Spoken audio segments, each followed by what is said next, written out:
So this is what people call the porcelain spray foam installation.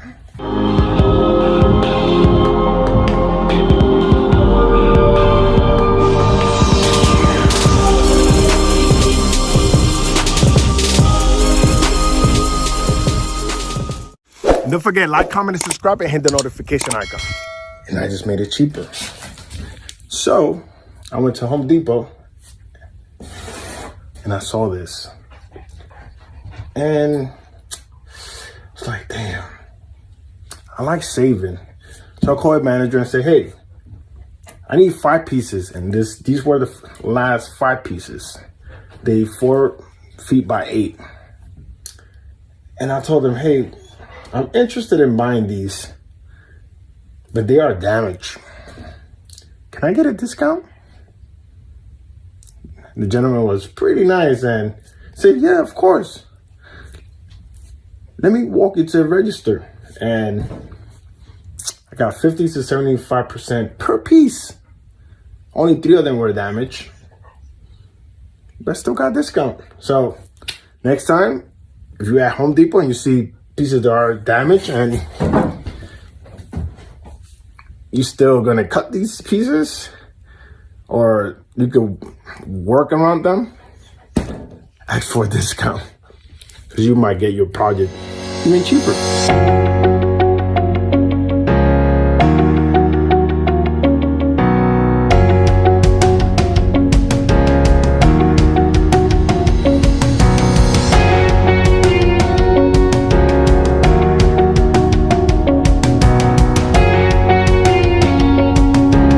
So I was searching online and I found the super tough R made by, I believe the company is Dow or DuPont. So the point is basically this material has an R value of R13. And the thickness is only 2 inches, which works perfect for my situation.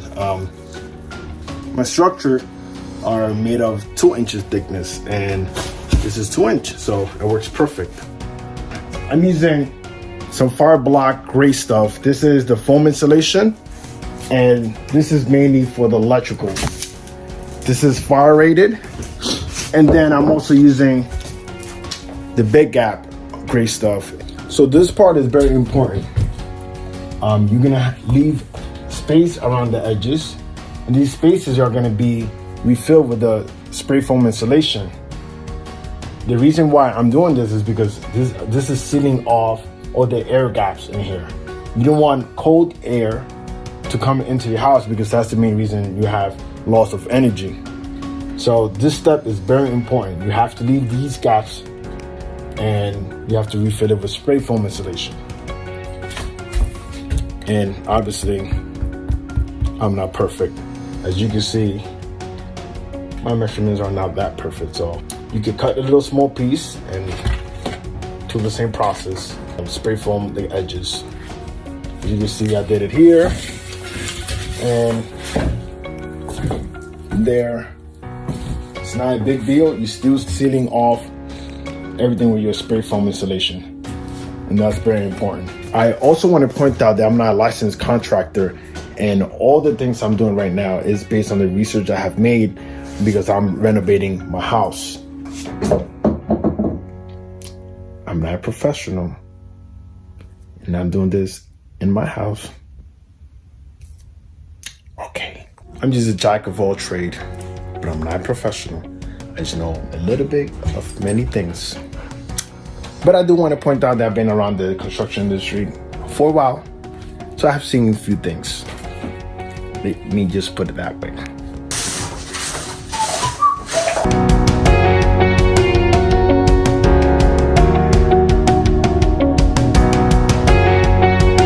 How you feel about the installation, Roy?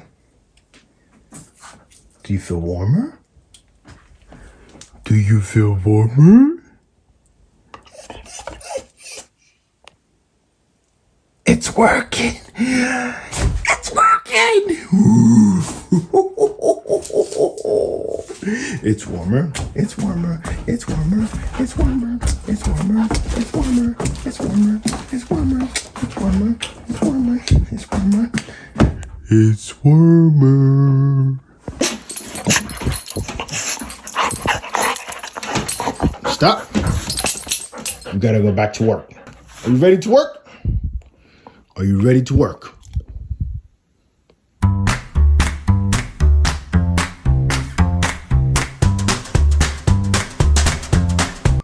So just to explain, I'm using this tool to remove the wood panels.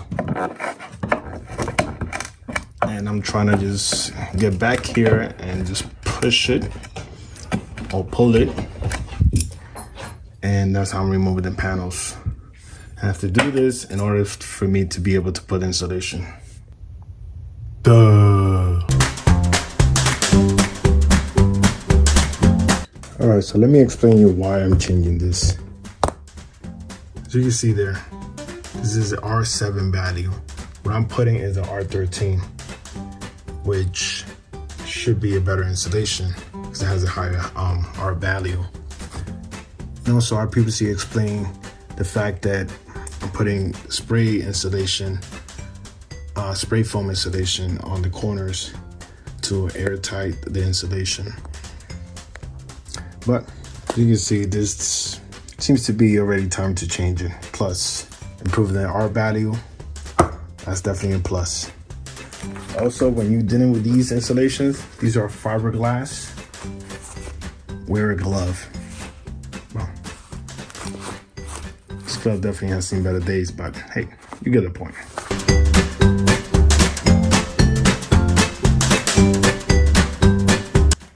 Okay, so finish this part over here. Keep in mind, this does not have to be pretty. When it dries up, it's going to harden, and technically, let me show you this. This you can say it's already dry. So technically, you're going to take a knife and chop off all the excess part. Make it flush. Obviously, I'm gonna do that later, but you get the point. Beware, do not try to remove this part while it's wet, because you're gonna make a mess.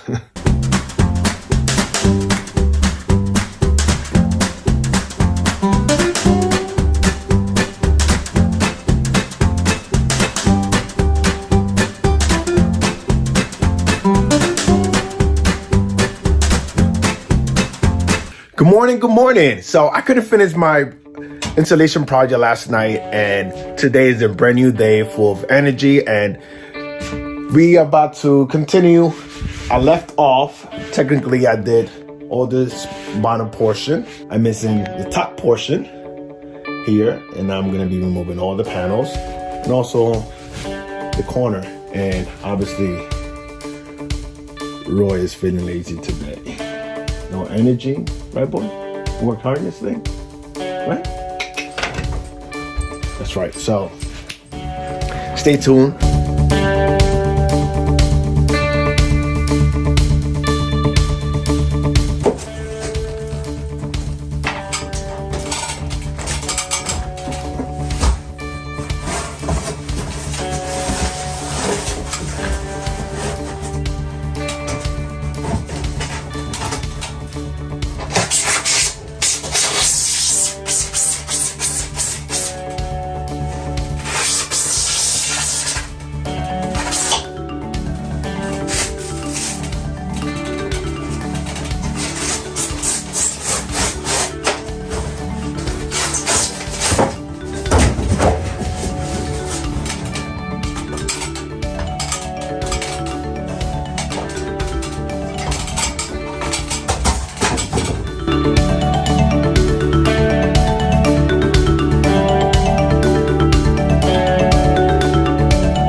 rebuild the top section, I noticed one thing.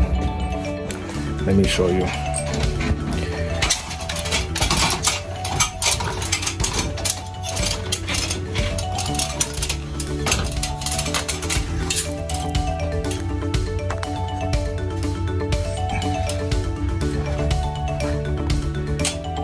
So, all of that, seems like the mouse has been living in there, and this is how it got into that little gap.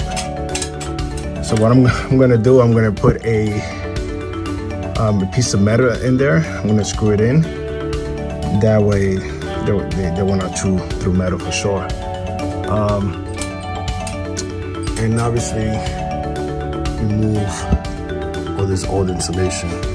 This looks in pretty bad shape for sure.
This is what I have so far.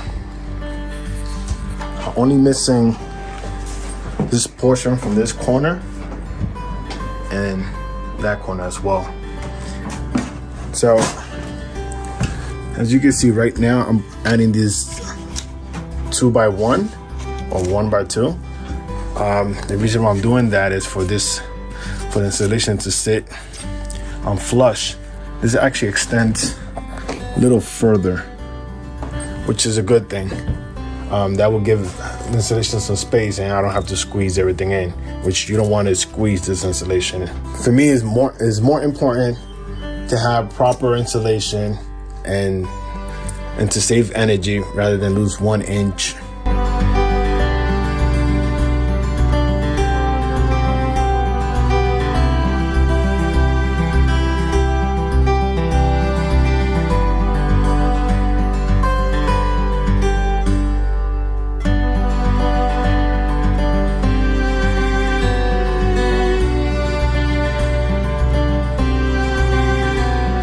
This is my 3rd date in this project. It should not have taken this long, but I have multiple barriers, but we here. So far, I have installed the panels for these. Everything is already, the insulation is in there. I'm just putting up all the finishes. I want to eliminate all this mess, all this wood that's hanging around, and just put them back in and just finish that last portion. So far, everything's good, so let's go.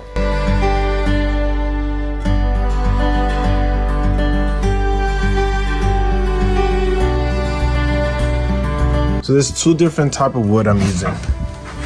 This right here is pine, and this is gonna be for a finished look.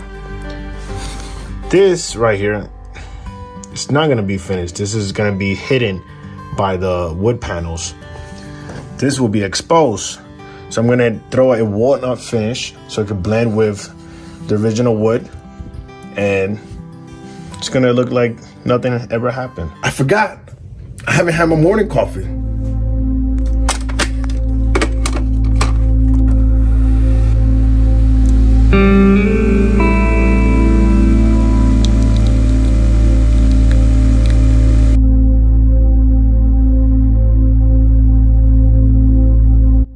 So I want to point one thing out. Compared to sheetrock, these wood panels walls are way easier to work with if you're making any repairs. A lot of these houses, like these wood chalet, people buy it for like Airbnb, like vacation homes. Also, if you're pretty handy, you can do a lot of things yourself. And when it comes to cost, it's cheaper to work with these because you could have one of these and just poke them out. And the same material you remove is the same material you're gonna be putting back. When it comes to sheetrock, you have to demo the whole entire wall in order to put insulation or to do any electrical or plumbing work. You have to remove the wall, install the sheetrock, and plaster it, and sand it and paint it. It's a longer process and a tedious process rather than working with these. It's just a matter of removing them with this little tool right here, and basically you have a remove wall that is ready to work on. So this is what I have so far. Right now I'm going to finish that wood with some walnut finish. So now I'm going to be working on the top portion. I organize all the pieces of wood and remove all the nails. That way I can install that up there and it will be an easier process and I don't have to remove nails. Meanwhile, I'm going up the ladder.